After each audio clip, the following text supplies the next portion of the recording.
तो मुझे पता है कि क्लास 11 में बहुत सारे लोगों को ऐसा लगता है कि they are going to fail, but ये वीडियो होने वाली है तुम्हारे लिए एक प्रॉपर रियलिटी चेक क्लास 11 से रिलेटेड, और इसमें मैं ये भी बताऊंगा कि क्लास 12 में what you have to do. हालांकि मैंने एक वीडियो बनाई है आपके लिए कि अगर आपने क्लास 11 बर्बाद कर दी तो क्लास 12 को आप कैसे कवर अप कर सकते हो, वो आपको मेरे वीडियो सेक्शन में जाके तुरंत मिल जाएगी। नाउ इस वीडियो को पूरा देखना। इस वीडियो में हम लोग बात करेंगे कि क्लास 11 का जो हमारा पास्ट एक्सपीरियंस रहा है और जो हमारे अभी एग्जाम्स चल रहे हैं, फाइनल एग्जाम क्लास 11 के कुछ बच्चों के, अगर आप उसमें परफॉर्म नहीं कर पाते हो तो उससे क्या आपको सर्कमस्टांसेस देखने पड़ते हैं, वो सारी चीजें इस वीडियो में आपको मिल जाएगी। सबसे पहली बात, ये आपका डाउट मैं क्लियर कर देता हूं पूरी तरीके से कि इन केस अगर आपका क्लास 11th में आप फेल हो जाते हो, या अगर किसी भी बच्चे को ऐसा लग रहा है कि क्लास 11th का जो मार्क्स है वो जुटता है, तो पहले इन डाउट को क्लियर कर देता हूं मैं।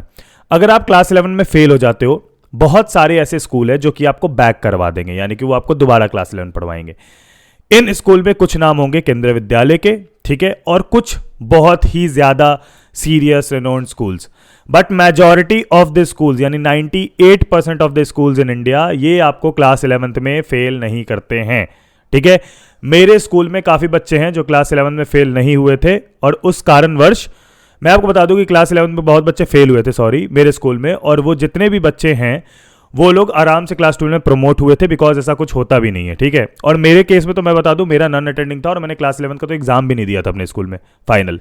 तो इस चीज का अगर आपको डर और ये सब चीजें हो रही हैं कि क्लास 11 में फेल होने से क्या होगा, तो मैं आपको बता दूं ये टोटली डिपेंड करता है ऑन स्कूल कि आप कहां पढ़ रहे हो। कुछ स्कूल में क्लास 11 में फेल करने में वो रिपीट करवाएंगे ही करवाएंगे, कुछ स्कूल एक सेकंड एग्जाम लेके आपको आगे बढ़ा देंगे, और कुछ स्कूल को कोई फर्क नहीं पड़ता कि आप क्लास 11 में फेल कर रहे हो पास कर रहे हो, वो आपको ऐसे प्रमोट कर ही देते हैं। दूसरी चीज, अगर आपको ऐसा लगता है कि आपके क्लास 11 के मार्क्स क्लास 12 बोर्ड्स में जुटेंगे तो आप बिल्कुल गलत हो। जस्ट लाइक कि आपके क्लास 9th के मार्क्स कहीं नहीं जुटते हैं, आपके क्लास 11 के मार्क्स भी कहीं नहीं जुटेंगे आपके क्लास 12 बोर्ड्स में। आपके क्लास 12 बोर्ड्स में जो मार्क्स होगा वो प्रॉपर आपके क्लास 12 का ही होगा, जो कि आपके क्लास 12 के स्टार्टिंग से एंड का होगा, जिसमें कि अराउंड आपके हर सब्जेक्ट के 30 मार्क्स प्रैक्टिकल और इंटरनल के होंगे, और रेस्ट 70 मार्क्स के एवरेज में आपका वो होता है फाइनल एग्जाम, जो कि होता है आपका बोर्ड एग्जाम। इवन की क्लास 12 का जो आपका फर्स्ट सेम होता है, यानी कि हाफ ईयरली होता है, वो मार्क्स भी वहां पर नहीं जुटते हैं। मैं आपको बता दूं, बोर्ड्स का आपका जितना भी होता है वो आपका पूरा का पूरा सिलेबस बोर्ड्स में आता है, मतलब अकॉर्डिंग टू द पैटर्न। अब कब सीबीएसई का माथा घूम जाए नो वन नोज। तो इसके हिसाब से आपका ना 12th का हाफ ईयरली का मार्क्स जुटता है, आपका 12th का बोर्ड मार्क्स टोटली बनेगा आपके 12th के फाइनल एग्जाम पे जो बोर्ड्स होंगे, और दूसरा इंटरनल असेसमेंट पे जो कि 30 मार्क्स होगा आपके प्रैक्टिकल्स का। अब मैं आपको बता दूं कि आप लोगों में से काफी बच्चे होंगे जो कि अब क्लास 12 की तरफ बढ़ने वाले होंगे फुल मोटिवेशन के साथ, और इसी मोटिवेशन को बरकरार रहने के लिए और इस मोटिवेशन को यूज करके बढ़िया स्कॉलरशिप और प्राइजेस जीतने के लिए मैं आपके लिए लेके आया हूं क्वेस्ट फॉर एक्सीलेंस क्विज। और ये जो क्विज है ये होने वाला है उन सभी बच्चों के लिए जो क्लास 11 से 12 मूव करने वाले हैं। ये क्विज आपके मार्च में एवरी संडे होंगे एट 1 PM, और इस क्विज में आपके 80 क्वेश्चन पूछे जाएंगे 100 मिनट पे। टेंशन मत लो, इसकी जो सिलेबस होती है वो काफी ज्यादा नॉर्मल सिलेबस होगी, और अगर आपने उस टॉप नॉच लेवल की भी पढ़ाई अपनी 11 में नहीं करी है तो कोई दिक्कत वाली बात नहीं है, आप इस टेस्ट में स्टिल बैठ सकते हो। इस टेस्ट में आपको काफी सारे प्राइजेस मिलेंगे, जैसे रैंक 1 को अमेजॉन वाउचर्स, रैंक 2 को भी अमेजॉन वाउचर्स 5000 के, 3000 के, 2000 के, और रैंक 4 to 15 वाले जितने बच्चे होंगे उनको मिलेगा स्कॉलरशिप अप टू 70%। आपको मैं बता दूं कि आप अपने क्लास 12 की पढ़ाई काफी कम पैसे में कर सकते हो विद दिस स्कॉलरशिप, और बस इस टेस्ट में बैठ के आपको ये स्कॉलरशिप देखने को मिलेगा। आपको मैं बता दूं कि इस स्कॉलरशिप से आप अपने मम्मी पापा का भी थोड़ा टेंशन कम कर सकते हो, आपके 12th की फीस का, और आप इंडिया के टॉप एजुकेटर्स के साथ भी पढ़ सकते हो। तो जाओ फटाफट, क्वेस्ट फॉर एक्सीलेंस की लिंक मैंने डिस्क्रिप्शन में डाल दी है। अगर उसमें एंटर करना हो और कोड मांग रहा हो तो PDN10 यूज कर लेना। और ये बात बता दूं आपको कि ये जो टेस्ट है वो आपके मार्च में हर संडे हो रहा है, तो आप इसको रीअटेम्प्ट भी कर सकते हो। तो जाओ फटाफट, link is given in description box below. अपने टैलेंट के बेसिस पे बहुत सारे अमेजॉन वाउचर्स और स्कॉलरशिप जीतने का सबसे अच्छा मौका है। नाउ अब बात करते हैं भैया, क्लास 11th में हमने बात कर ली कि अगर हमारे क्लास 11 में लोग फेल करते हैं या उसके मार्क्स से कोई इंपैक्ट पड़ता है कि नहीं।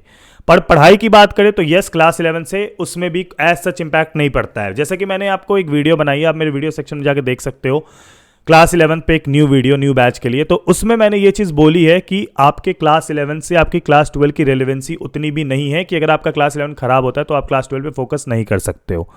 तो अब हम लोग टाइम को थोड़ा सा आगे बढ़ा के फ्यूचर में जाते हैं। अभी से तुम्हारे पास इतना टाइम है, 1 महीने मैं पूरे देता हूं टू एक्सपेरिमेंट।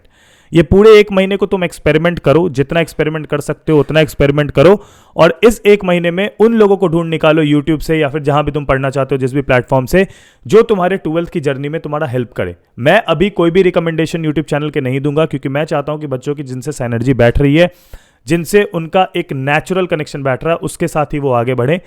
तो अभी के टाइम पे आपके पास इनफ टाइम है 1 महीने to explore that where you are going to study. YouTube का एक टीचर जरूर पकड़ लो, क्योंकि मैं बता देता हूं ज्यादा कुछ नहीं चाहिए 12th में, कुछ नहीं चाहिए। The only thing that you need is कि आप लोग डेली बेसिस पे 2 से 3 घंटे बस बैठ जाओ। 2 से 3 घंटे is more than enough for self study. या फिर अगर ये भी नहीं कर पा रहे हो और स्कूल और कोचिंग का टाइम काफी ज्यादा मेस्ड अप है, काफी ज्यादा टाइम लग रहे हैं, तो स्कूल और कोचिंग वाले टाइम के बाद आप मुश्किल से आधे 1 घंटे बैठ के ये देख लो कि आपने स्कूल और कोचिंग में पढ़ा क्या है। ये भी बहुत होता है। 12th बोर्ड्स का जितना ज़्यादा हाइप अप बना रखा है कि आप दिसंबर से लेकर मार्च तक में काफ़ी ज़्यादा लोड हो जाता है, और इस वजह से आपके साथ काफ़ी ज़्यादा दिक्कतें हो जाती हैं। तो एट दिस मोमेंट मैं यही बोलूँगा कि अपनी जो ये कंसिस्टेंसी है अभी से लेके प्रॉपर दिसंबर तक मेंटेन रखो, ताकि फिर उस समय जब competitive exam, JEE, practical exam, viva आए, तो तुम इस चक्कर में ना फंसे रह जाओ कि तुमको उसमें वाइवा वगैरह में बिजी हो जाओ, और फिर जब इधर बात आए बोर्ड्स की, तुम्हारे पास गिन के 20-25 दिन बचते हैं उस गैप में, जिसमें बोर्ड्स की तैयारी करनी पड़ेगी। और उसी में भैया हमारी वीडियो चलती है 20 डेज और 15 डेज स्ट्रैटेजी वाली। तो अगर चाहते हो कि इन सभी चीज़ों को अवॉइड करना है, ये मेस को अवॉइड करना है, तो अभी से ही चालू करो। और हाँ, 11th अगर खराब भी हो रहा है तो टेंशन लेने की जरूरत नहीं है, उतना कुछ खास इंपैक्ट पड़ता है नहीं, ठीक है। I have seen a lot of student who are in IITs and उनका 11th काफ़ी खराब रहा है, but it doesn't matter at all, ठीक है। तो इतना टेंशन लेने की जरूरत नहीं है 11th को लेके, और एक अपना फ्रेश स्टार्ट अब तुम कर सकते हो। चैनल को सब्सक्राइब करके बेल आइकन दबा देना। आप सभी लोगों के लिए, न्यू बैच के लिए ढेर सारी वीडियोस अभी लाइंड अप है। तब तक के लिए अपना ख्याल रखना। Bye bye, take in peace, जय हिंद, वंदे मातरम।